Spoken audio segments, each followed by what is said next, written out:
New updated Great Rift Rune tier list with the Altar of Death, the newest DLC for Great Rift in the game King God Castle. Hey, not here. In this video, I'm going to be going over and updating my previous Great Rift Rune tier list with the new Altar of Death. So if you're wondering, like, oh, how strong are the new pay-to-win runes, right? This video is just for you. And yeah, let's get into it. I've been playing the new DLC quite a bit, and I feel like I have tested enough of this to kind of get my solid feelings on it. This is the old previous list, okay, boys? This is the exact same tier list as before, and guess what? Since then, there are no rune balancing or anything, so I don't feel like I need to adjust this, right? In the future, when a big rune balance does come up, then I will for sure revisit this again. But yes, Altar of Death, where do these runes place in the power rankings? In my opinion, I play Great Rift a lot, just a caveat, like phase 15 all the time, right? Almost like 100% achievements, things like that. Okay, I've been playing the game for a long time, guys. Okay, so if you want to trust me or you want to trust like somebody else that like hasn't been playing as long enough, that is up to you. But this is my tier list, my opinions on the game throughout my time with King God Castle. So Altar of Death. So you guys might be looking at a lot of these icons and being like, I have no freaking clue what I'm looking at. I'll leave a link down in the description below to the update post so you can kind of like open it up and see all the effects for the new runes. Okay, but I will explain it. So we're gonna be going from left to right at the bottom here. So this first one right here, Totem of Death. So this is like when your unit dies, it will summon a bunch of totems that have health, okay, and it will provoke, kind of like Tayback, and it will trigger on death effects. So like grenade, it'll count as void stacks, it'll count as, you know, like any stacking thing that you can imagine, it will proc that. This one, see, in practice, it, like, you know, like in face value, it seems like, oh, this is kind of OP, right? I've been messing with it, and oh, I just noticed that my tiers are kind of off, isn't it? Wasn't it like as a B, like it was like meh and skip, right? I believe that was it. Hold on, it changed on me. Yeah, I believe this is it. Yeah, anyway, yeah, so SAB, right? And then meh is like like it does something, but there are definitely better runes. And then skip is like just skip. In these changes, it is not effective, wasted slot, and yeah, you should go with any other pick, right? That is the tiers. But yeah, back to the totem. Okay, the freaking totem. Now the totem will proc on death effects and things like that, but the thing is, it doesn't do too much. It dies too fast, so it can't really be things do so much damage that it can't really tank for you. First of all, in my opinion, in my experience so far, it can't really tank for you. It will die, it will give you stacks, but the thing is, you're probably having other stuff that will give you stacks, right? And sometimes it screws up your pathing. So it's like, it's okay. It's okay. Like, you put it on a front line and you know, it's just, it's fine, you know. I'm gonna put this in, man, is it meh or B? It's meh or B, dude. It's meh or B. Hold on, let me look at the other one. Mana circulation is pretty useful. I'm gonna put meh. It is meh, boys. It is meh. It is like, it's like, if I get it, I'm just like, okay, I guess I'll put it on something. I get some stacks, right? Some free stacks, sure, yeah. You know, that is how I feel about the Totem of Death. And next one, this one, oh man, Blessing of Dead. So whenever an ally is killed, you get increased attack speed. Okay, and it goes up to like just 320% or something like that. It's kind of crazy. This is easily S tier. A bunch of freaking attack speed. Yeah, it's just carry plus attack speed. You're golden. It is S tier. The effect is so good. You can stack this. It is you can get it pretty freaking early too. This is not like a god tier rune. It's the lower ones, right? And it is pretty effective. pretty freaking effective, I must say. Yeah, it's just solid rune. I'm happy when I see it. I'm freaking happy, right? But we have to talk about this next one, Executor. This one gives you innate execute for the person that is holding this rune, and then you get increased damage based on the executed HP, right? But the execution is insane, and this is easily S tier, man. It is freaking S tier. Me putting this S tier wants me to put this one down A tier, but I can't. Like I can't possibly just I can't, right? It isn't great for bosses, but in Great Rift mob floors, this is freaking insane. You easily can get 100% at execute, and it is golden. Put this on Círdan, whatever, execute freaking everything. It is insane. It is actually insane. And the funny thing about this is that you can equip this on, you don't have to have this on your carry. By the way, you don't have to have this on your carry. You can put it on a like random support unit, and like you can, as long as this support unit can do some moderate AoE or get into the back line, you're executing them. You have 100% execute, or you'll get 90%. Okay, if you're stacking 3 king tier runes of executor, you will get 100, you'll get 90%, but you'll need to get the 10% from like an item. Okay, but 90%, that's freaking crazy, dude, crazy. S tier easily.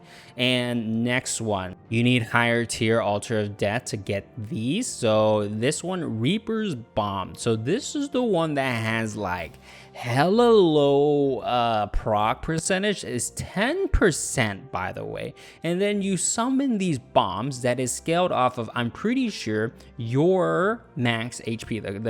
The hero that is equipping this, it is based on 10% of your max HP. And then when it is destroyed, it summons like up to 2 bombs, okay? And then when it is destroyed, they deal like 400% of that HP in like a big radius, like 5x5, okay? And you would think that this is OP. Now I've tried to make this, and I've wasted so much food trying to make this work. It is so bad. It is so bad, not worth it. Why would you? It's just like, my only thing is that you maybe could do like a Tayson kind of build with this, but the thing is, why would you do that in the first place? But even then, I don't even think you can make this work. The thing is, the proc rate is 10%, right? So it's like, why? Like, it takes, so even if you stack, okay, I've tried triple Reaper's Bomb. It is so difficult, and when you do proc it, the effect is not impactful. It's just like, oh, you didn't even kill the thing you're supposed to kill, and it's so bad. It is so bad. Don't do it. Like, why? Like, just stick with these 2 boys. Just stick to these 2, and this next one that I'm about to go over, but this one is easily skipped. It is the worst altar of death rune for sure. All right. Next one, Offering. This is Void Relic in a rune, and you put this on any hero, and that when that hero, the hero that is equipping this, by the way, if they die, they will convert their stats, attack and spell power, to the other base stats, and this is pretty amazing. I wouldn't say it's S tier, definitely A tier. I think this is like solid rune. Like, if you see it and you get it, you're like, all right, I'm happy.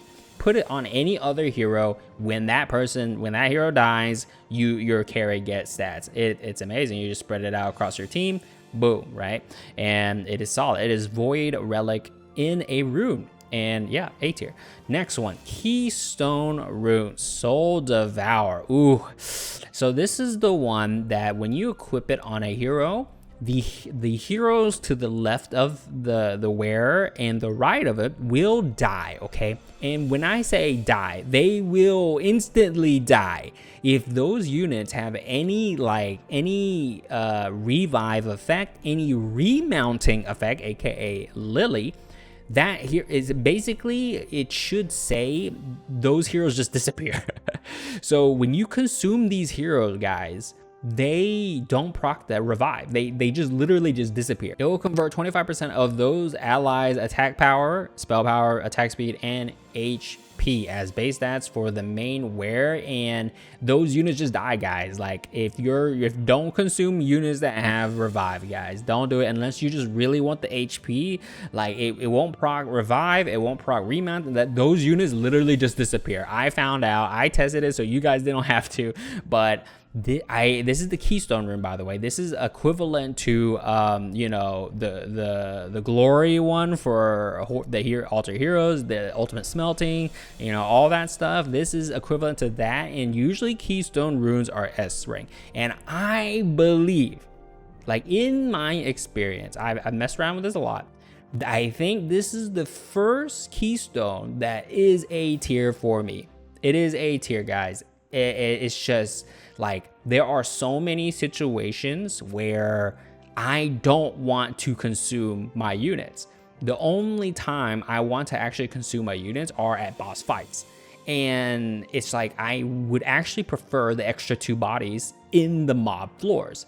And when I do consume them, I actually don't feel that much stronger. It is 25% per, right, that you're getting. So you are getting like a total of 50% of stats, right? But the thing is, when I do that, yeah, I don't actually feel godlike, you know, like the effect is cool and all that, but like I feel like they need to bump this percent up to like something crazy like 50%, I believe. But like at 50%, I think it might bump it up to S tier. But the thing is, right now I only consume units when it is boss fights, and even then it is a hard sell for me. So it's like, it's A tier, man. It is an A tier rune. So now the biggest question is Altar of Death DLC pay to win based on the runes? Okay, guys, not the altar points and the effects. Okay, we're just talking about strictly runes. Okay, the altar effects is a totally different conversation, but based on strictly runes, is it pay to win? I'm going to say no, but one specific rune exists within the Altar of Death repertoire, and it is this one.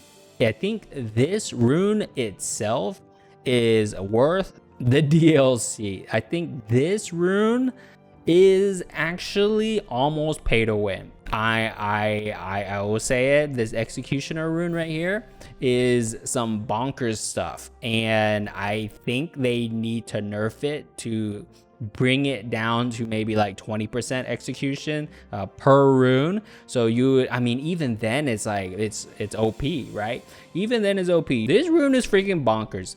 This rune will allow you to breeze through difficult mob floors better than you ever could.